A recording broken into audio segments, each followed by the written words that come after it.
of him and sees Gwen, leading to an Here are 5 things you didn't know about ancient Egyptian punishments for traitors. First, they would seal you alive inside pyramid walls while you were still conscious. A tiny air hole was left open, then slowly filled with sand over several days. You'd feel every grain as your oxygen disappeared. Second, traitors were covered in honey and left in the desert. Insects would slowly eat you alive while you remained fully aware of every bite. Third, temple priests would hold you down and pour molten gold directly into your eyes.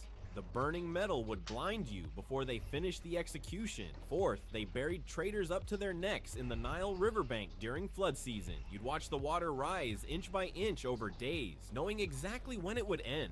Fifth, the worst punishment was being mummified while still alive. Priests removed your organs one by one as you stayed conscious through the entire process. They believed this condemned your soul to suffer forever in the afterlife. Ancient Egypt didn't mess around with betrayal. Only when...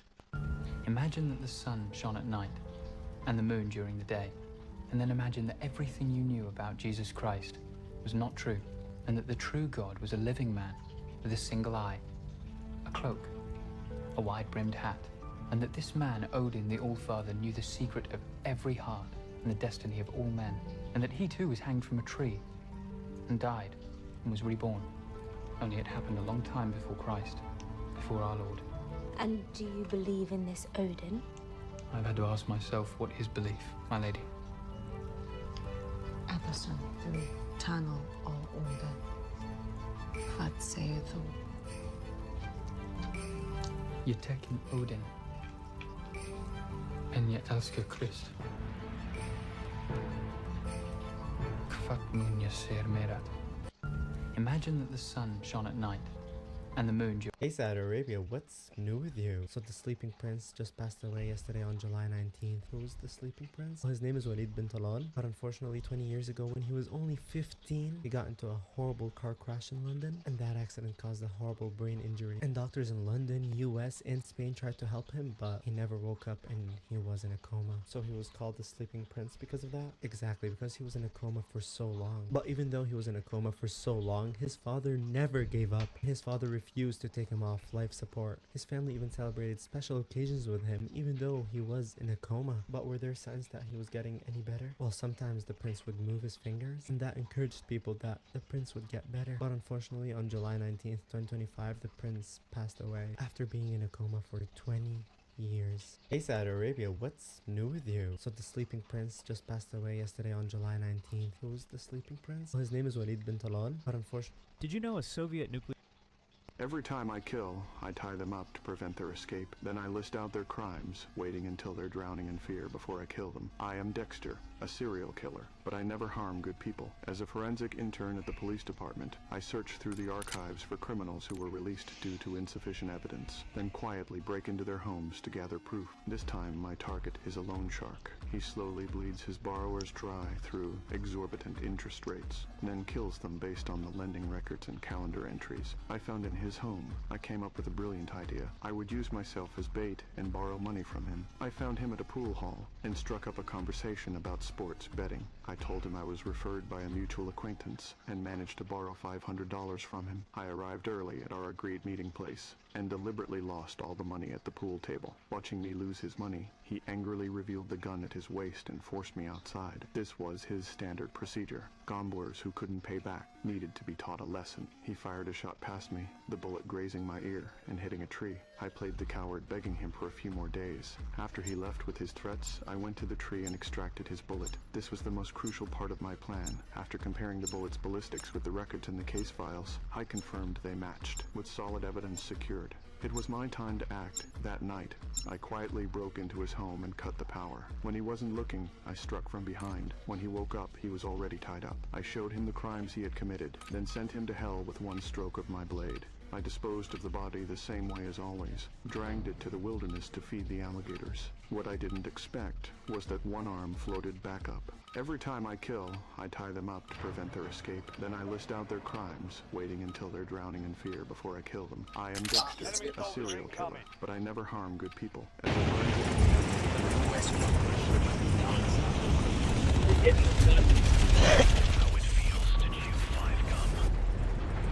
is this young man's first throw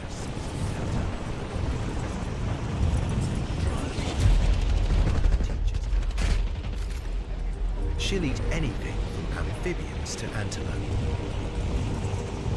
Like her domesticated relatives, fish is a real treat. But she'll have to get her paws dirty. Catfish can survive for months entombed in mud, while she risks getting stuck in the muck.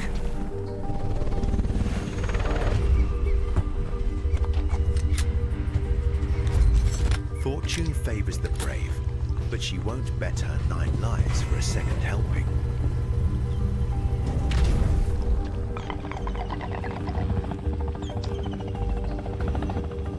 She'll try again when the rains return and the fish resurface. It is this young leopard's first dry season.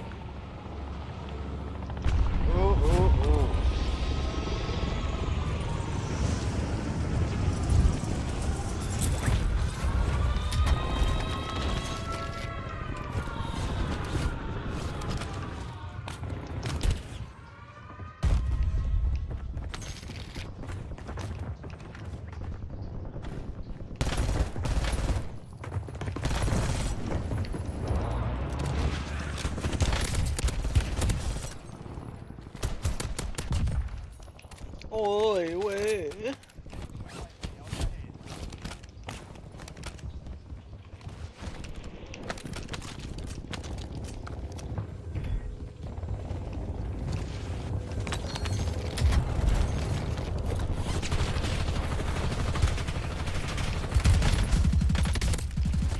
No fucking way, bro.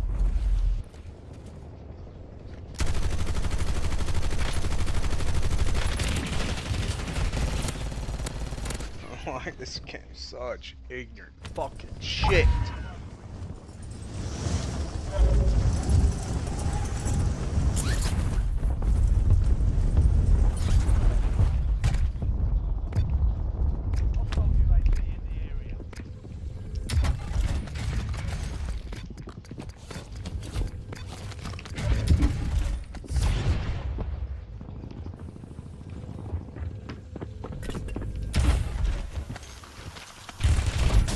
You're such a badass, bro. Now you're getting fucking reported.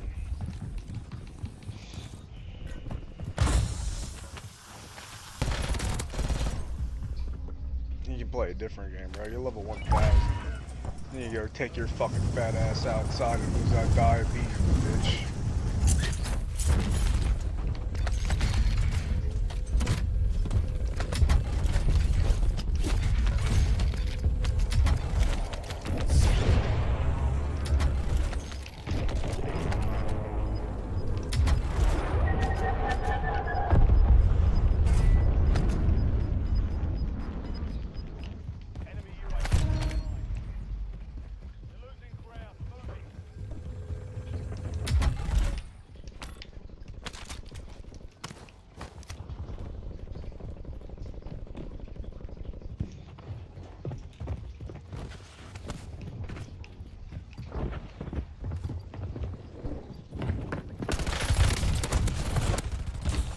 Come here, bitch. You're fucking trash, bitch. You're fucking trash. Trash.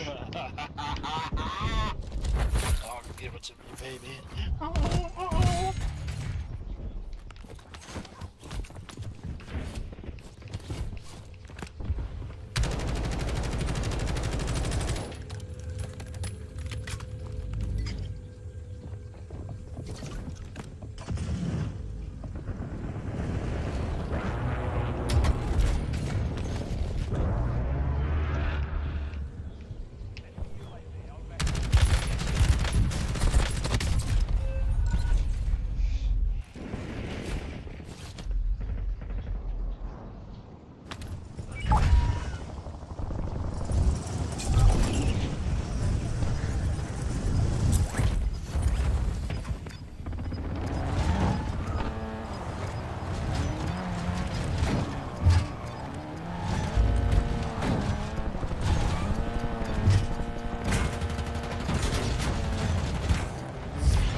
such a fucking hacker, bro.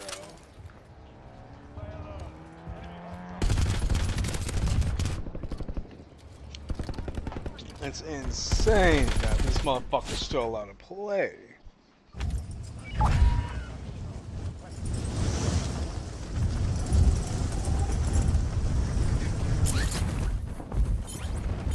That's some lag right there. That's fantastic. Cool.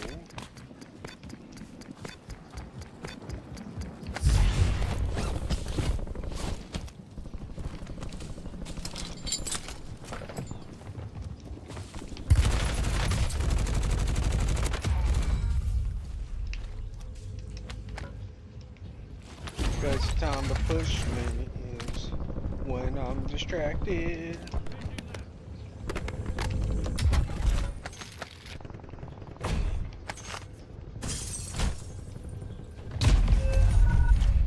Like that. We're watching that too, you faggot fucking bitch. How do you even know I'm there? Walling. Faggot fuck.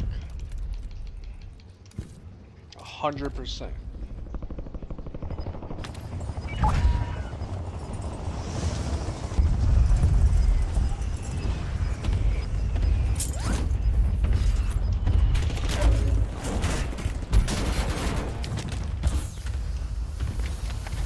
Yeah, I would've left too, brother. I would've left too.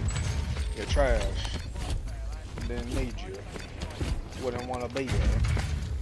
No, boo boo. You smell like doo doo.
That kid loves.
Fuck no. You got lucky, bitch.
I mean, like this donut thing.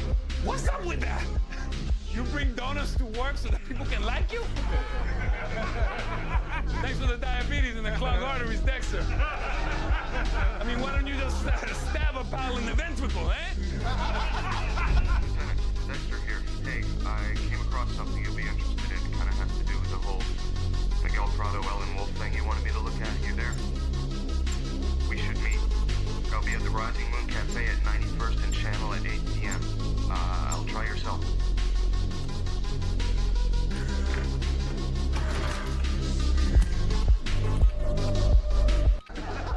I mean, like this donut. She stumbled, turning, the killer's stabbing her repeatedly. The killer grabs her and flips her over, slices her. She's terrified, heart's racing. It's releasing more blood and thick arterial spurts here and here and here. I've never seen someone so excited about a crime scene before. I'm just doing my job. Wipe that smile off your face and help me find the creep who did this. I let my guard down. For an instant, my real life bled into my fake life. She stumbled, turning, the killer's stabbing her. Okay. This male hippo has been living in one small lagoon, but as it dries, it's turning into a death trap. Understandably, the females that once shared it with him have all left. This bend is controlled by an all-powerful male. Since the drought, many more females have joined his herd. They are happy to live cheek by jowl, but any male who comes here in the hope of mating must first defeat the Overlord. The wandering male arrives and has a decision to make. Submit or fight.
This game's made the fuck up half the time.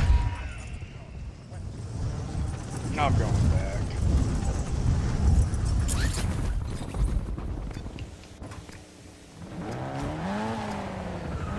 We're on 3, bitch. I'm on my tail this time.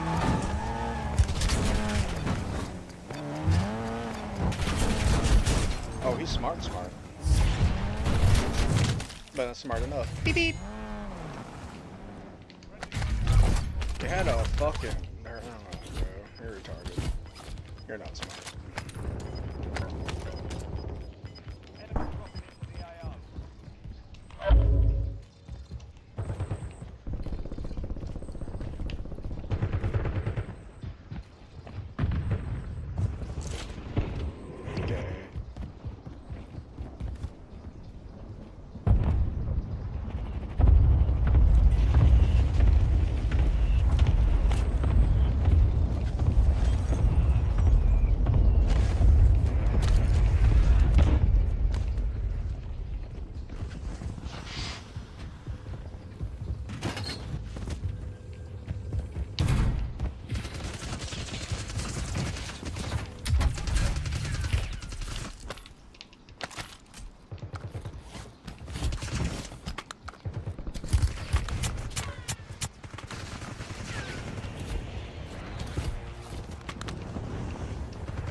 Faggot ass bitches.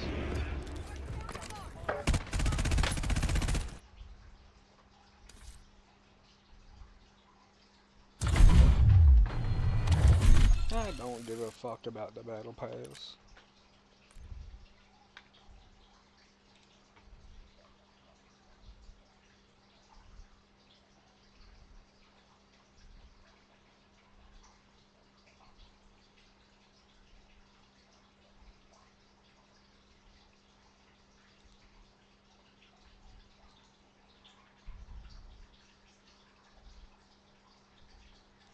Kryptonians possess a range of incredible powers under a yellow sun, but one lesser-known ability is their control over their own internal temperature. While many focus on their strength or heat vision, some Kryptonians, like Supergirl, can actually raise their body temperature to extreme levels. In fact, Supergirl has demonstrated the ability to heat her body up to 1,000 degrees Celsius, hot enough to melt metal, turning her entire body into a living weapon against enemies or environmental threats.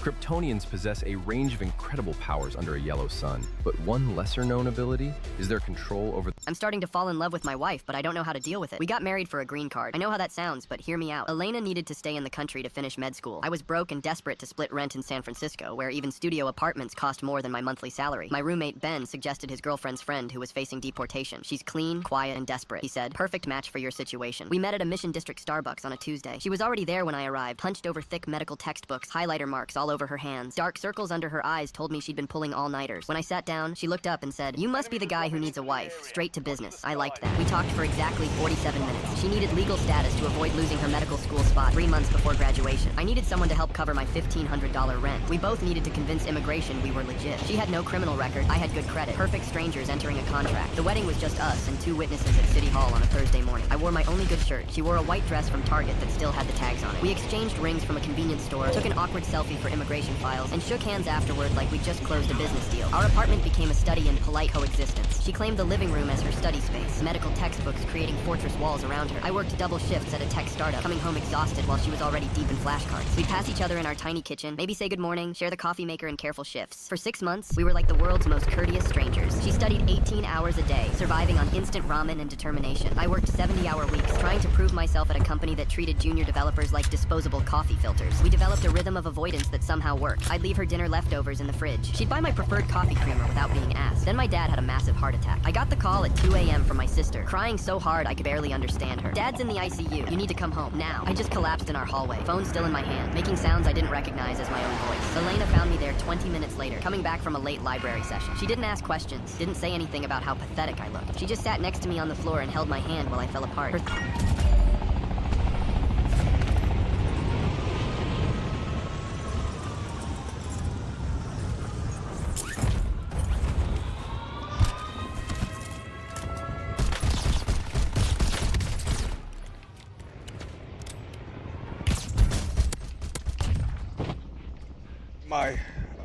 No.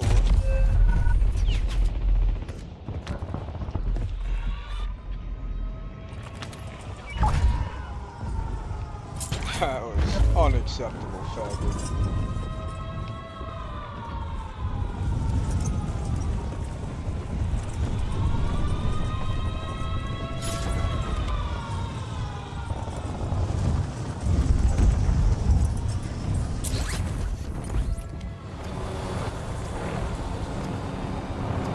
There he is!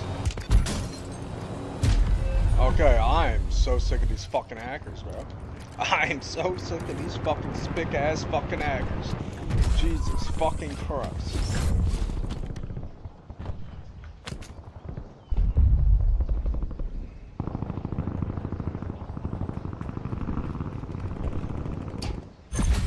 About time I go get my girlfriend anyway. Something those fucking hacking cocksuckers want to